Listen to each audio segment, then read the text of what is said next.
Brian, just last week we did an analysis video breaking down a lot of the transfer portal additions for the Buffaloes. And there's always already been a lot more movement into the program since then. It was pretty predictable because they were hosting a lot of transfer visitors. But let's start at the top with Alton McCaskill IV coming in from Houston.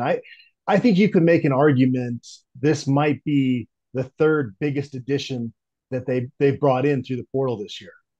Yeah, and obviously the first two are Shador Sanders and Travis Hunter. Yeah. Alton McCaskill is, the big question obviously is how is he coming off of that knee injury? But that injury was over a year ago now. I mean, it was about 15, or no, 13, 14 months ago. So it's been a while. So you would think he'll be totally healthy at this point. You never know, especially with a running back. But yeah, I mean, you look at what he did in 2021 as a freshman, and you have to be excited. I mean, my only concern with running back before all this, and even a little bit now, but not as much, was depth, not really the talent. I liked Cavossier Smoke, Dylan Edwards, Anthony Hankerson, but you add Alton McCaskill to that group, and maybe the best of that group, or probably the best of that group. And I look at that foursome now, and I'm like, wow, that's a pretty good group. And then, Yeah. you know, I've been catching a lot of heat on this for Twitter. On Twitter, I know Charlie Offerdahl's there as well, and they like Charlie. He's a good depth piece as well. So you got five guys there that that this staff I think trusts and likes. And I'd like to see one more transfer running back, but with the four there and Alton McCaskill, I mean he's an exciting guy and a big running back, fast running back. So he's very exciting. Yeah, that's a good point. You want to have more than four scholarship backs going into the summer, but you also don't want to scare off anybody. Cavossier Yeah. Smoke is going to have an opportunity to be the future back in Boulder this year, even with McCaskill coming on board. So there's going to be a real competition taking place there. But it's going to be hard to convince a high level guy at that position now at this point when you do look at all the talent that's in that room. And it does make you feel a little bit better that Charlie Offerdahl's in that room. And it wouldn't shock me if he's on scholarship at some point here in 2023. But that was the biggest glaring need outside of maybe backup quarterback on this team. And so that right there is a big need to fill. And from now on, we'll talk about biggest needs going forward. I think there's a couple of them, but you could almost go a little bit more with best available at this point, right? With those remaining scholarships. Yeah, and I know we'll talk more about it, but I will say with running back though, one thing is until Cavossier Smoke is here, there has to be a little bit of nerves because if you're going to scare anybody off, it'd be him because he's only got the 1 year left, and so we've seen it before, and so until he's actually here, I'd be a little bit nervous about is he actually going to come here or not, but yeah, I do think for the most part you go best available. I think you need a backup quarterback. I think you need more depth at tight end. I know they don't use the tight end a lot, but you've only got three guys there right now. That does not include Elijah Yelverton, though, who is a prime guy, and they brought in as a walk on. So mainly, I mean, there's a few areas that I look at and say, yeah, they could use some depth, but I think that what they have in almost every spot, I'm good with as far as the starting lineup. Just going back to McCaskill, you mentioned the knee injury, which forced him to the sidelines last season. To me, that's the only question mark with this guy based Yeah. on what he did his freshman year at Houston. Given his size, he's listed at 6'1, 215. He ran a sub 11 second 100-meter dash in high school, so he's got good speed with that.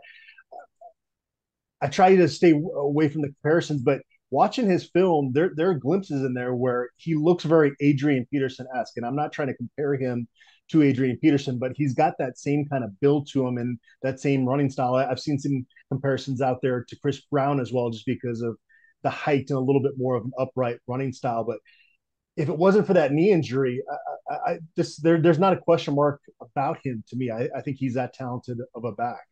Yeah, and CU hasn't had a big time running back, in my opinion, since Philip Lindsay. And I know Jarek Broussard was the Pac-12 Player of the Year, Offensive Player of the Year in 2020.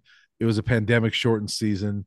Not to take anything away from him, but you know, I think that played a role in that. And he had some nice games, but he was also not the game breaker that scored a lot of touchdowns either. He got caught a lot, and I think he only had a handful of touchdowns that year.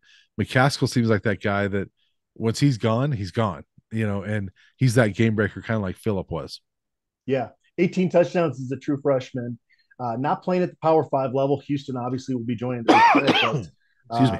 that's still really impressive production that he had his first year at the college level. Sticking on offense, they lost and added a receiver transfer in the same day this past weekend. Giovanni Antonio adds some size to that receivers room coming in from Northwestern State. You trade him with EJ Horton, who goes to West Virginia. We talked about the fact that a lot of these receivers coming in are kind of the speed burner types that are a little bit less proven at the college level. Giovanni Antonio is different in the sense that he's a big receiver that has had the production, but at a lower Yeah. level. Yeah. And I was excited about that because, I do like the receiver group, and they a lot of them fit that same mold of they're kind of speedy guys, smaller guys, but didn't have that production to back it up. I know it came at a lower level, but you look at Javon Antonio, and I mean the guy was second on his team, but still caught 68 passes last year, 684 yards. He's caught a lot of passes in college at a couple different stops, and so I like that. I mean, it's a guy that has proven himself not at the Power Five level, but he's proven himself to be a quality, pass catcher.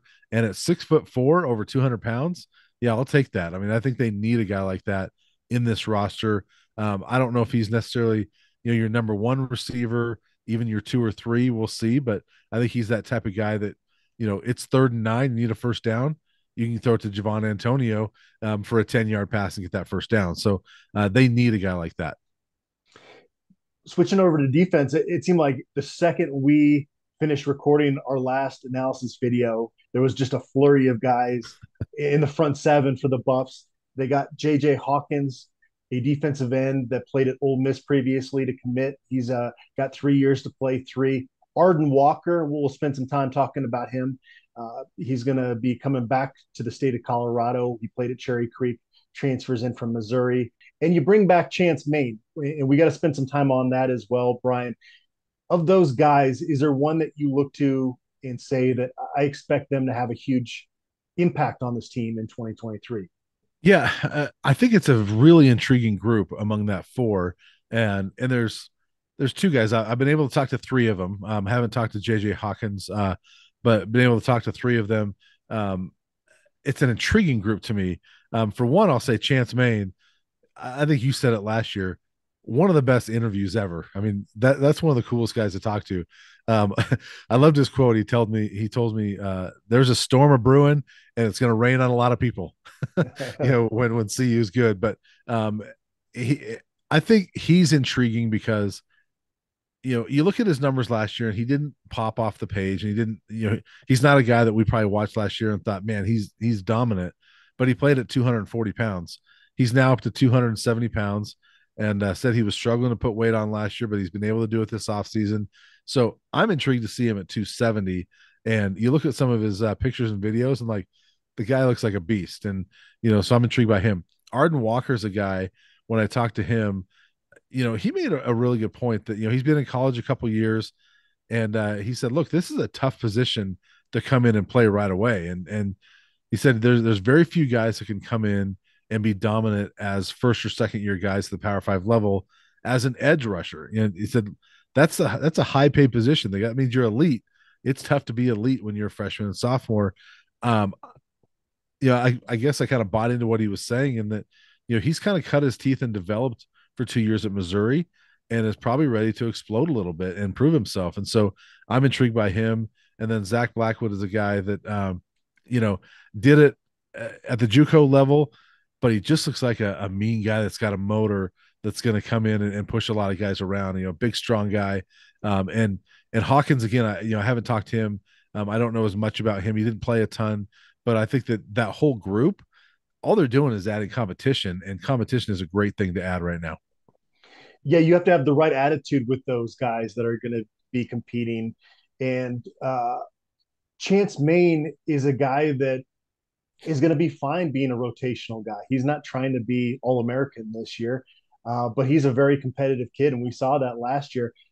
He didn't get to play at all during the 2021 season. So Yeah. not only was he making that jump up to the Power Five level for the first time, playing undersized at a lesser weight than he was used to, but he was also having, a year of hanging out at home, and he's going to have to kind of work through a little bit of that rust since he wasn't on campus this spring. But I would imagine it'll be quicker for him to get back to speed, given that he just played at the Power Five level last year. But you need guys that are going to be good locker room guys, guys that are going to accept their role, and even guys that are going to participate in special teams.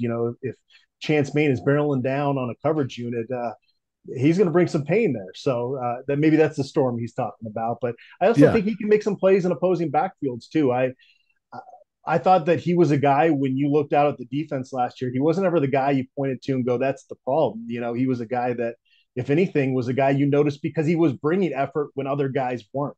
Yeah.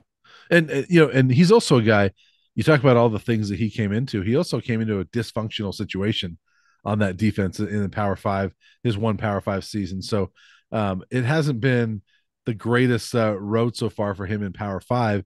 A lot of it not in his control, and so I think for a lot of reasons, I'm excited about Chance Main, and as I talked to him, he's got 1 year left, and there's a few of these guys I've talked to that they've only got 1 year left. I think those guys are some of the scariest guys for opponents, but one of some of the most intriguing guys for Colorado because they've only got 1 year left and they're going to go all out and make sure that this is the best year they've got. Whether it's Chance Main, a guy like Brendan Gant, Reggie Young, the offensive lineman from Liberty. So I think there's a lot of those guys, and Chance is one that, to me, is really intriguing. It's interesting, Brian. I think the team chemistry was actually pretty good on this Colorado team Yeah, a year ago at this time, even uh, though it didn't show itself on the field.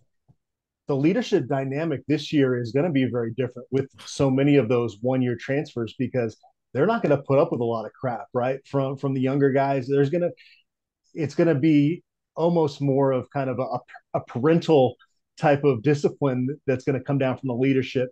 Whereas in the past, it felt like it was pretty buddy buddy, that there were uh, good chemistry, but maybe sometimes you need a guy that's willing to call somebody else out when the coaches aren't around.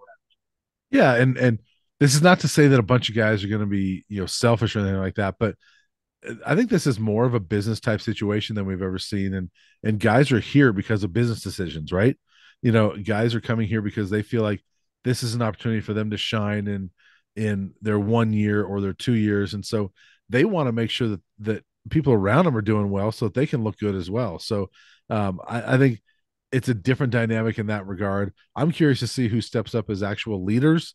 How different that is under Coach Prime than I don't think it'll be traditional. Oh, here's our five captains, and rah rah. Let's have those guys lead us.